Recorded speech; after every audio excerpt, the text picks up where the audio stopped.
Hello students, welcome to our channel Vision Guru. చాలా మందికి చాలా సందేహాలు ఉన్నాయండి. 10th class text books change అయ్యాయి, కొంచెం కష్టంగా అనిపిస్తున్నాయి, కాబట్టి గవర్నమెంట్ ఎగ్జామ్స్ ఈసారి కండక్ట్ చేయట్లేదంట, పెట్టరంట కదా అని చెప్పేసి అలాంటి పిచ్చి పిచ్చి అనుమానాలు ఏం అక్కర్లేదండి. ఎందుకంటే మనకి ఎస్ఎస్సి పబ్లిక్ ఎగ్జామినేషన్స్కి సంబంధించి మోడల్ పేపర్ బ్లూ ప్రింట్ కూడా రిలీజ్ చేయడం జరిగింది. గవర్నమెంట్ తరఫు నుంచి అఫీషియల్గా వచ్చిందే ఇది మనకి 24-25కి సంబంధించి. అయితే ఇది వచ్చిన తర్వాత కూడా ఎగ్జామ్స్ ఉండవేమో అనే అపోహల్లో ఉండి చదవకుండా మాత్రం అశ్రద్ధ అస్సలు చేయొద్దు. సో ఇప్పుడు మనము 10th క్లాస్కి సంబంధించినటువంటి హిందీ మోడల్ పేపర్లో ఏమేం చేంజెస్ జరిగాయి, ఏ రోమన్స్లో ఏమేం తీసేసి ఏవేవి యాడ్ చేయడం జరిగింది, సో అందరూ ఇబ్బంది పడుతున్నారు, టెక్స్ట్ బుక్ కష్టంగా అనిపిస్తోంది సో అన్న ఉద్దేశంతోనే కొన్ని కష్టమైన టాపిక్స్ని తీసి పిల్లలకి కొంచెం ఈజీగా ఉండడం కోసమే పేపర్ ప్యాటర్న్ అనేది రెడీ చేయడం జరిగిందట. సో దాన్ని ఇవాళ మనం డిస్కస్ చేద్దాము, అసలు ఏమి ఇచ్చున్నారు ఏంటి అనేది. సో మనకి యాజ్ యూజువల్ అనమాట 100 మార్క్స్కే క్వశ్చన్ పేపర్ అయితే ఉంటుంది. సో టైమింగ్ కూడా మనకి 3 hours 15 minutes ఉంటుంది. సో ఫస్ట్ అయితే మనము సెక్షన్ 1కి వచ్చేద్దాము. సెక్షన్ 1లో చూసుకున్నట్లయితే ఇక్కడ మనకి సో చూడండి 1 to 12 బిట్స్ అనమాట. మనకి ఇంతకు ముందు కూడా అలాగే కదా, లాస్ట్ ఇయర్ క్వశ్చన్ పేపర్ మోడల్లో కూడా 1 to 12 బిట్స్ ఉండేవి. సో సేమ్ యాజ్ యూజువల్ ఇక్కడ కూడా 1 నుంచి 12వ బిట్ వరకు కూడా బిట్సే ఉంటాయి. అయితే ఏ విధంగా ఉంటాయి, ఏమేమి ఉంటాయి, ఫస్ట్ బిట్లో తత్సం తద్భవ్ ఇవ్వడం జరుగుతుంది, 1 మార్క్ ఉంటుంది. అయితే ప్రతి ప్రశ్నకి కూడా వికల్పో మేసే ఆప్షన్స్లో నుంచి ఆన్సర్ని చూస్ చేసుకోవాలన్నమాట. ఇక్కడ మనకేంటి అంటే ప్రతి క్వశ్చన్కి 3 ఆప్షన్స్ ఇవ్వడం జరుగుతుంది. ఆన్సర్లో ఆప్షన్స్ నుంచి మనము సెలెక్ట్ చేసుకోవాలి ఆన్సర్ని. సో ఫస్ట్ బిట్ తత్సం తద్భవ్కి సంబంధించి, సెకండ్ బిట్ క్రియా, ఇంతకుముందు మనకేంటంటే క్రియా విశేషణ అడిగేవాళ్ళు సెకండ్ బిట్లో, ఇప్పుడు వచ్చేసి క్రియా అడుగుతున్నారనమాట. అంటే బిట్లో మనకి క్రియా ఎక్కడైతే ఉంటుందో దాన్ని ఐడెంటిఫై చేయాలి. సో దానికి కూడా కింద ఆప్షన్స్ ఉంటాయి, ఆప్షన్స్లో నుంచే మనం చూస్ చేసుకొని రాయాల్సి ఉంటుంది ఆన్సర్ని. అదేవిధంగా థర్డ్ వన్కి వచ్చేసి సంఖ్య నంబర్ అనమాట, 4th one కారక్ చిహ్న, 5th సమాస్, 6th one సంధి విచ్ఛేద్, 7th వన్ పర్యాయ శబ్ద్. ఇక్కడ వచ్చేసి పర్యాయ శబ్ద్ ఇచ్చారు, ఇది కూడా చేంజ్ అయింది మనకి ఈ year. Next 8th and 9th 10th bits కూడా చూడండి. 8th బిట్ ఉపసర్గ్, నెక్స్ట్ 9th బిట్ ప్రత్యయ్. ఇంతకుముందు మనకి లాస్ట్ ఇయర్ పేపర్లో ఉపసర్గ్ ప్రత్యయ్ లేవు, ఈ ఇయర్ ఇవి పర్యాయవాచి శబ్ద్ ఉపసర్గ్ ప్రత్యయ్ యాడ్ అయ్యాయి అనమాట. ఇవి చేంజెస్ జరిగాయి ఇక్కడ. నెక్స్ట్ 10th బిట్ లింగ్, లింగ్ బదల్కర్ లిఖనా హై, और కాల్ శుద్ధ రూప్. ఇవన్నీ కూడా ఈ 1 to 12 బిట్స్ ఏవైతే ఉన్నాయో అన్నిటికీ ఆప్షన్స్ ఇస్తారు. ఒక మోడల్ పేపర్ కూడా ఉంది, సో అది కూడా మీకు నేను చెప్తాను. ఫస్ట్ ఇదైతే చూద్దాము. సో ఇక్కడితో 12 మార్క్స్ కంప్లీట్ అవుతాయి, సెక్షన్ 1 అనేది కంప్లీట్ అవుతుంది. నెక్స్ట్ సెక్షన్ 2 చూసినట్లయితే అర్ధగ్రాహ్యతకు సంబంధించి ఇక్కడ మీకు 13, 14, 15, 16 క్వశ్చన్స్ ఉంటాయన్నమాట. సో 13 to 16th క్వశ్చన్ వరకు ఉంటాయి. అయితే ఇక్కడ మనకి ఏంటంటే 13th క్వశ్చన్ వచ్చేసి పఠిత గద్యాంశ్. సో ఇక్కడ మనం చదివినటువంటి లెసన్స్లో నుంచి, ప్రోజ్ లెసన్స్లో నుంచి ఒక ప్యాసేజ్ ఇవ్వడం జరుగుతుంది. సో ప్యాసేజ్ కింద క్వశ్చన్ అండ్ ఆన్సర్స్ ఉంటాయన్నమాట. సో 1 sentence ఆన్సర్ రాయాల్సి ఉంటుంది. ఏక్ వాక్యమే ఉత్తర్ దేనా హోగా. సో ఒక్కొక్క దానికి ఒక్కొక్క మార్క్. సో 5 క్వశ్చన్స్కి 5 మార్క్స్ వస్తాయి ఇక్కడ ప్యాసేజ్ క్వశ్చన్స్ అనేవి. సో ఆ ప్యాసేజ్ అనేది ఏ లెసన్లో నుంచి ఉంటుంది. अब कहाँ दूसरों के दुखों से दुखी होने वाले, पतझर में टूटी पत्तियां, డైరీ కా ఏక్ పన్నా. సో ఈ 3 లెసన్స్లో నుంచే ప్యాసేజ్ అనేది కూడా ఇవ్వడం జరుగుతుంది. నెక్స్ట్ 14th క్వశ్చన్ పఠిత పద్య భాగసే, పోయట్రీ నుంచి ఉంటుంది అనమాట, పద్య భాగం నుంచి ఉంటుంది. సో ఇందులో కూడా 5 క్వశ్చన్స్ ఉంటాయి. పోయంలోని స్టాంజా ఇస్తారు, దాని కింద 5 క్వశ్చన్స్ ఉంటాయి. సో ప్రతి క్వశ్చన్కి కూడా 1 sentence ఆన్సర్ రాయాలి మనము, దాని కింద 1 word ఆన్సర్ కాదు, ఒక వాక్యంలో ఆన్సర్ రాయాల్సి ఉంటుంది. సో ఇవి దేంట్లో నుంచి ఇస్తారు అంటే మనుష్యత, పర్వత్ ప్రదేశ్ మే పావస్, తోప్, ఈ 3 లెసన్స్లో నుంచి, అంటే ఈ 3 పోయమ్స్లో నుంచే మనకి పోయం ఇస్తారు, దాని కింద క్వశ్చన్స్ ఉంటాయి అన్నమాట. దీనికి 5 మార్క్స్. ఇవి రెండు కూడా మనకి తెలిసిన లెసన్, అలాగే మనకి తెలిసిన పోయం మన టెక్స్ట్ బుక్లో నుంచే ఉంటుంది. నెక్స్ట్ 15th and 16th క్వశ్చన్స్కి వచ్చేసరికి అపఠిత్ అంటే అన్నోన్ ప్యాసేజ్ అనమాట, అంటే మన టెక్స్ట్ బుక్లోది కాకుండా వేరే ఏదో ఒకటి ప్యాసేజ్ ఇస్తారు, కొత్త ప్యాసేజ్ అనేది ఉంటుంది. సో ప్యాసేజ్ చదివితే ఆన్సర్స్ మనకి ఈజీగా మనకు అందులోనే ఉంటాయి కాబట్టి మనం ఈజీగానే పెట్టొచ్చు. సో అదేవిధంగా మనకి తెలియని పోయం అంటే ఏం లేదు, మనం ప్రీవియస్ చదివిన క్లాసెస్లో నుంచే ఏదో ఒక పోయంని మనకి ఇస్తారనమాట మ్యాక్సిమం. సో అందులో నుంచి కింద క్వశ్చన్స్ అడగడం జరుగుతుంది, 5 మార్క్స్కి సంబంధించి ఉంటుంది. సో ఈ క్వశ్చన్స్కి ఏంటి అంటే బహువికల్పీయ ప్రశ్న అంటే సో ఆల్ ఆప్షన్స్ ఉంటాయి అనమాట, అంటే మల్టిపుల్ చాయిస్ క్వశ్చన్స్ అనమాట, ఎంసీక్యూ క్వశ్చన్స్ ఉంటాయి ఇవి. సో ఏబిసిడిలో ఆలో ఏవో ఉంటాయి, సో అవి మనం ఆన్సర్స్ పెట్టేస్తే సరిపోతుంది అనమాట. సో ఇది మనకి సెకండ్ సెక్షన్ అనమాట. సెక్షన్ 2లో 13th నుంచి 16th క్వశ్చన్ 4 క్వశ్చన్స్. సో ప్రతిదానికి 5 మార్క్స్ అంటే 5 క్వశ్చన్స్ ఉంటాయి. నెక్స్ట్ సెక్షన్ 3కి వచ్చినట్లయితే ఇక్కడ చూడండి 17th and 18th. సెక్షన్ 3లో మనకి 17 and 18 క్వశ్చన్స్ ఉంటాయి. 17కి వచ్చేసరికి పాఠ్యపుస్తకే కవి జీవన్ పరిచయ్, కవి పరిచయం ఉంటుంది. మనకి లాస్ట్ ఇయర్ క్వశ్చన్ పేపర్లో ఏం చేశారు, కవి పరిచయం మ్యాథ్స్ ద ఫాలోయింగ్ ఇచ్చారు. ఇప్పుడు అలా కాదండి, ఓల్డ్ ప్యాటర్న్ లాగా అనమాట. కవి పరిచయం మనం రాయాలి, కవి పరిచయం మనం నేర్చుకొని రాయాల్సి ఉంటుంది. అయితే ఇక్కడ ఏంటంటే ఇద్దరు కవుల గురించి అడుగుతారనమాట, ఏక్ ప్రాచీన కవి ఏక్ ఆధునిక్ కవి, ప్రాచీన కవి అలాగే ఆధునిక కవి. సో ఇద్దరు కవుల గురించి ఇస్తారు. ఆ ఇద్దరిలో నుంచి మనం ఒక్కరిది అంటే ఏదో ఒక కవి పరిచయం రాస్తే సరిపోతుంది. అంటే ఇక్కడ ఆప్షన్ ఉంటుంది అనమాట, మనకి చాయిస్ ఉంటుంది. సో 2 కవి పరిచయాల్లో నుంచి ఒకటి చూస్ చేసుకొని రాయాలి మనం. 5 మార్క్స్ ఉంటుంది దీనికి 17th క్వశ్చన్. అలాగే 18th క్వశ్చన్కి వచ్చేసరికి లేఖక్ పరిచయం మాత్రం అలాగే ఉంటుంది. అంటే లేఖక్ పరిచయం అక్కడ ఇచ్చేస్తారు, దాని కింద మనకి బ్లాంక్స్ లాగా ఇస్తారనమాట. ఇది మనకి ఈజీగా రాసేయొచ్చు మనం, ఎందుకంటే పైన ప్యాసేజ్లోనే ఆన్సర్స్ అన్నీ ఉంటాయి, కనిపిస్తూ ఉంటాయి కాబట్టి చక్కగా వీటికి ఆన్సర్స్ రాసేయొచ్చు. 5 మార్క్స్ ఇక్కడ ఈజీగా గెయిన్ చేసుకోవచ్చు. నెక్స్ట్ సెక్షన్ 4కి వచ్చేసిన తర్వాత ఇక్కడ చూసినట్లయితే చూడండి క్వశ్చన్ అండ్ ఆన్సర్స్ అనమాట. 3 మార్క్స్ క్వశ్చన్స్ ఉంటాయి. సో 3 మార్క్ క్వశ్చన్స్ మనకి 19th నుంచి 28th వరకు అనమాట. సో చూస్తున్నారు కదా. అయితే ఏమేం క్వశ్చన్స్ ఎక్కడెక్కడ ఎన్ని క్వశ్చన్స్ ఇస్తారు అంటే పద్య భాగం నుంచి ఎన్ని క్వశ్చన్స్ తీసుకోవడం జరుగుతుంది, గద్య భాగం నుంచి ఎన్ని క్వశ్చన్స్ తీసుకోవడం జరుగుతుంది, అలాగే నాన్ డీటెయిల్ నుంచి సంచయం నుంచి ఎన్ని క్వశ్చన్స్ ఇస్తారు, అయితే మనం ఎన్ని క్వశ్చన్స్ రాయాలి అనేది ఇక్కడ మనకి క్వశ్చన్ అనమాట. సో ఇక్కడ చూసుకున్నట్లయితే మనకి చూడండి 8 క్వశ్చన్స్ మనం రాయాల్సి ఉంటుంది, 10 క్వశ్చన్స్ వాళ్ళు ఇస్తారు, అంటే 2 క్వశ్చన్స్ ఇక్కడ చాయిస్ అనమాట. ఇంతకుముందు మనకి 8 క్వశ్చన్స్ ఇస్తే మనం 8 క్వశ్చన్స్ రాయాల్సి ఉండేది, అక్కడ చాయిస్ అనేది ఏమి ఉండేది కాదు. ఇప్పుడు అలా కాదు, మొత్తం 10 ప్రశ్నలు ఇస్తారు, వాటిల్లో నుంచి మనకి బాగా వచ్చిన 8ని సెలెక్ట్ చేసుకొని మనం రాస్తే సరిపోతుంది. అయితే 19, 20, 21 ఈ క్వశ్చన్స్ ఏంటి అంటే పద్య భాగం నుంచి వస్తాయి అనమాట.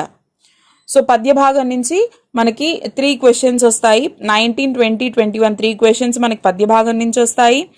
అలాగే गद्य भाग నుంచి చూసుకున్నట్లయితే 4 क्वेश्चंस ఇవ్వడం జరుగుతుంది.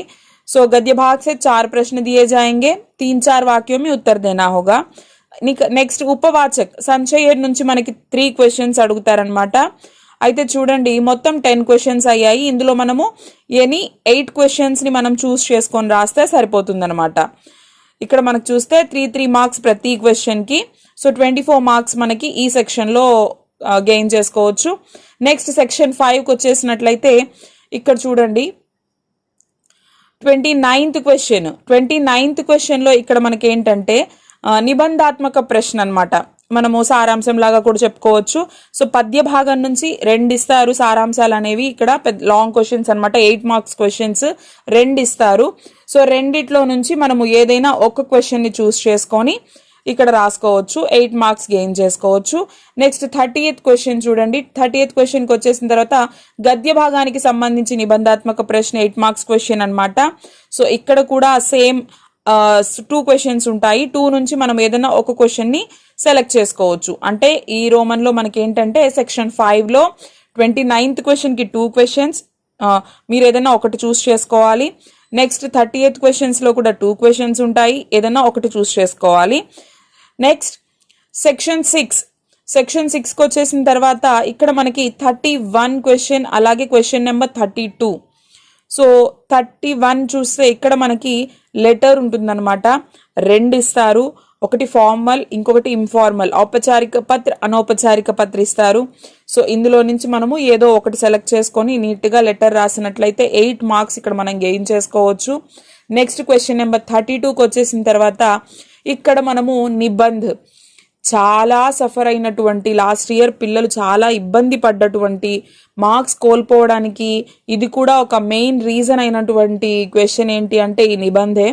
ఎందుకు అంటే ఇంతకుముందు నిబంధ్ అన్నప్పుడు దాన్ని నేర్చుకునేవాళ్ళు లేకపోతే బట్టి పట్టేవాళ్ళు ఎలాగో ఒకలాగా చేసి రాస్తే ఫుల్ మార్క్స్ కాకపోయినా ఒక 5, 6 మార్క్స్, 7 మార్క్స్ ఇలా ఎంతో కొంత మార్క్స్ వచ్చేవన్నమాట.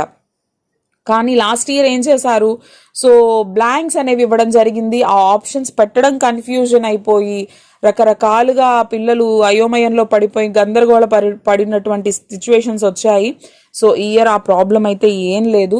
ఇప్పుడు నిబంధ చక్కగా రాయొచ్చు, మీరు మంచిగా నేర్చుకొని. ఏం నిబంధిస్తారు మేడం? సో జనరల్ ఎస్ఎస్ అనమాట. అవి మీకు టీచర్స్ చెప్తారు, గైడ్ చేస్తారు మీ స్కూల్స్లో. మనకి ఇక్కడ ఇచ్చారు. అలాగే నేను కూడా కొన్ని నిబంధనలు మీకు ప్రొవైడ్ చేస్తాను. మంచిగా మీరు నేర్చుకొని ఫుల్ మార్క్స్ ఈసారి హిందీలో గెయిన్ చేసుకోవచ్చు. మీరు చాలా చాలా చాలా సింపుల్ ప్యాటర్న్ ఇచ్చారు. గవర్నమెంట్ తరపు నుంచి కూడా మీకు ఫుల్ సపోర్ట్ ఉంది కాబట్టి స్టూడెంట్స్కి. సో టీచర్స్ కూడా పిల్లల్ని చాలా చక్కగా గైడ్ చేయండి. ప్యాటర్న్ ఇంత ఈజీగా పిల్లల కోసం ప్రొవైడ్ చేసినందుకు మనము ఫుల్ మార్క్స్ ఈసారి తెచ్చుకోవచ్చు. క్వశ్చన్ నెంబర్ 32కి వచ్చేసినట్లయితే ఇక్కడ మీకు 4 నిబంధ దియే జాయింగే, 4 ఇస్తారనమాట. నిబంధనలు ఇక్కడ మీకు 4 ఇస్తారు.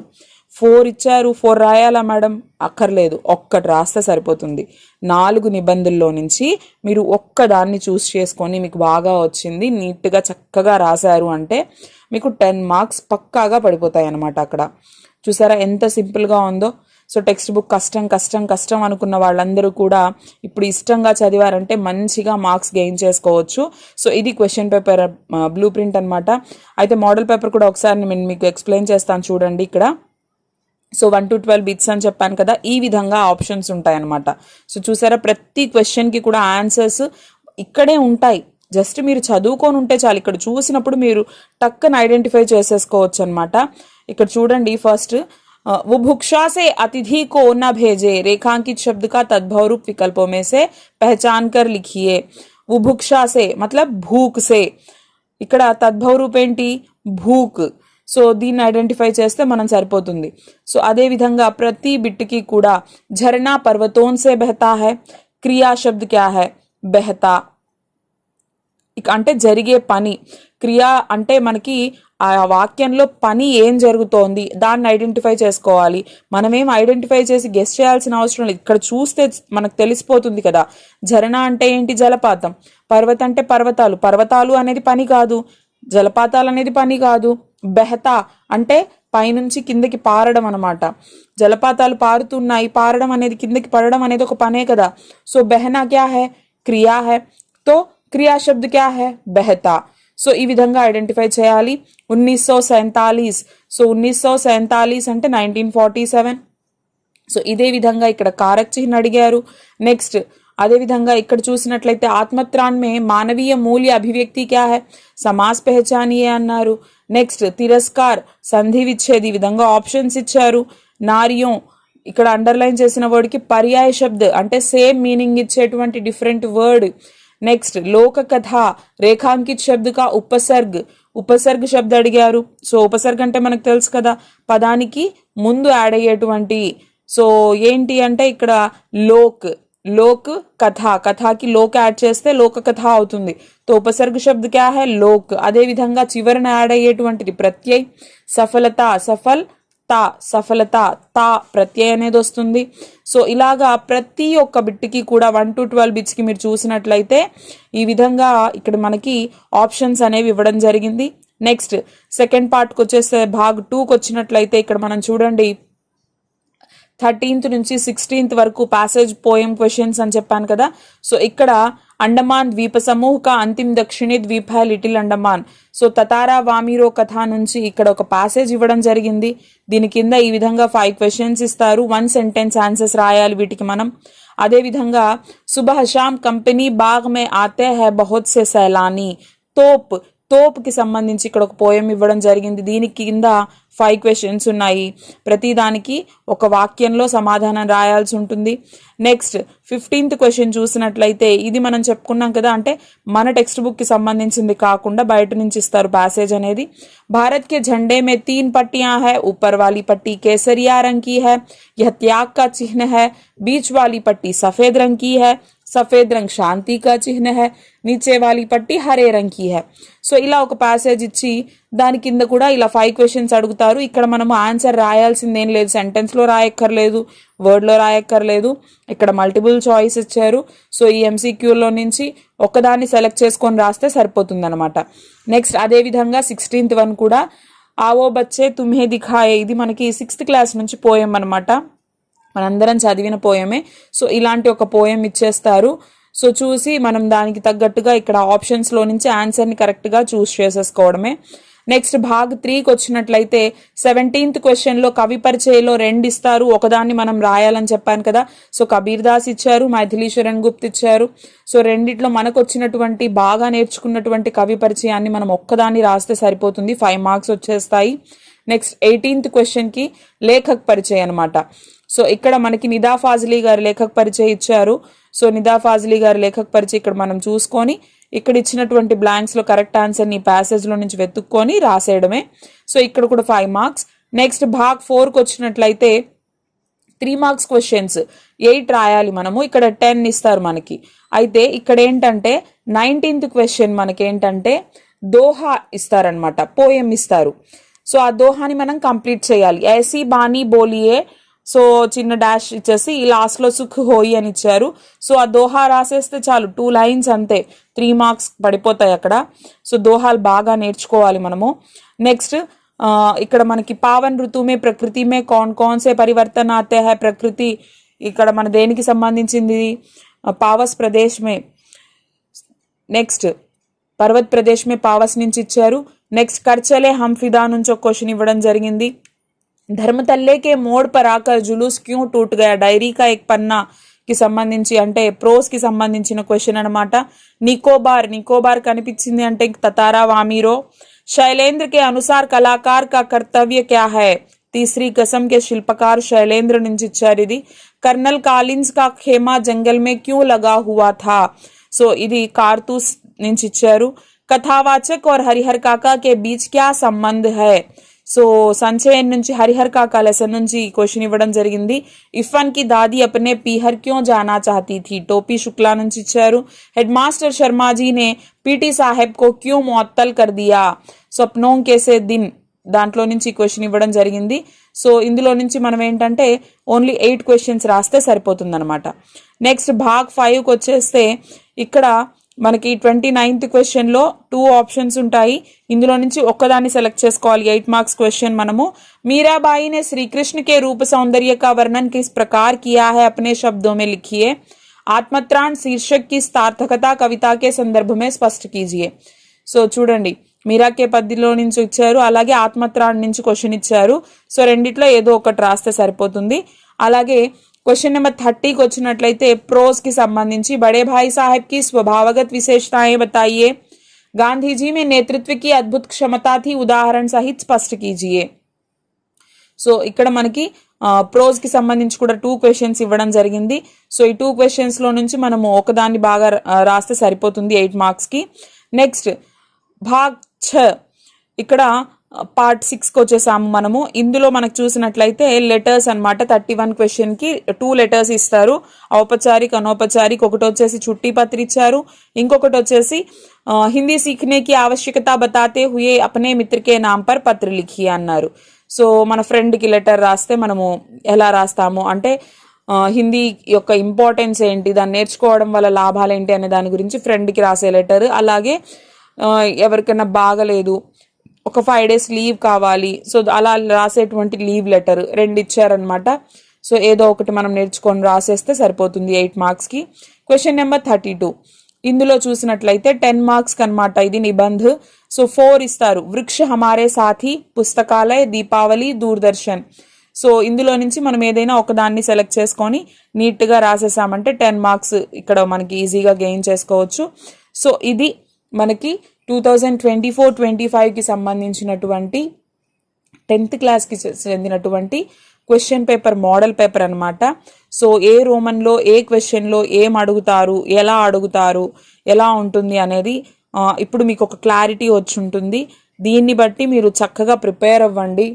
సో గ్రామర్లో ఏం నేర్చుకోవాలి, ఏం నేర్చుకోకూడదు అంటే మనకి సిబిఎస్ఈ బుక్స్ పెట్టేశారు కదా. సో దాంట్లో చాలా టాపిక్స్ ఉన్నాయి, అవన్నీ మనకి రావు, నేర్చుకోలేదు. అసలు టెక్స్ట్ బుక్ చూసి కంగారు పడ్డం మానేయండి. ముందు మీరు లెసన్స్ జాగ్రత్తగా వినండి, అర్థం చేసుకోండి, క్వశ్చన్ అండ్ ఆన్సర్స్ని అర్థం చేసుకుంటూ చదవండి. చదివిన దాన్ని ప్రాక్టీస్ చేయండి. ముందు బుక్ మీద పెన్ను పెట్టి ప్రాక్టీస్ చేయకపోతే మీరు క్వశ్చన్ని కరెక్ట్గా రాయలేరు. సో ఎంత ఎక్కువ ప్రాక్టీస్ చేస్తే అంత బాగా మీరు క్వశ్చన్ని ప్రజెంట్ చేయగలరు. కాబట్టి చక్కగా చదవండి, ఇప్పటి నుంచే చదవండి. ఎగ్జామ్కి ఒక 1 month ముందో, ఒక వారం ముందో, ఒక 10 days ముందో కూర్చోవడం కాదు. ఇప్పటి నుంచి ఒక్కొక్క లెసన్లో కొన్ని ఇంపార్టెంట్ క్వశ్చన్స్ ఉంటాయి మనకి. సో వాటి వరకు నేర్చుకున్నా కూడా మనము బిగ్ క్వశ్చన్స్ రాయొచ్చు, 8 marks క్వశ్చన్స్ రాయొచ్చు, అలాగే 3 marks క్వశ్చన్స్ కూడా రాయొచ్చు. సో అలా ప్రిపేర్ అవుతూ బాగా చక్కగా ప్రిపేర్ అవ్వండి. మంచిగా రాస్తారు ఈ ఇయర్ అని నేను ఆశిస్తున్నాను మనస్ఫూర్తిగా. సో ఐ హోప్ మీ అందరికీ ఈ వీడియో హెల్ప్ అవుతుంది అనుకుంటున్నాను, టీచర్స్ అండ్ స్టూడెంట్స్కి కూడాను.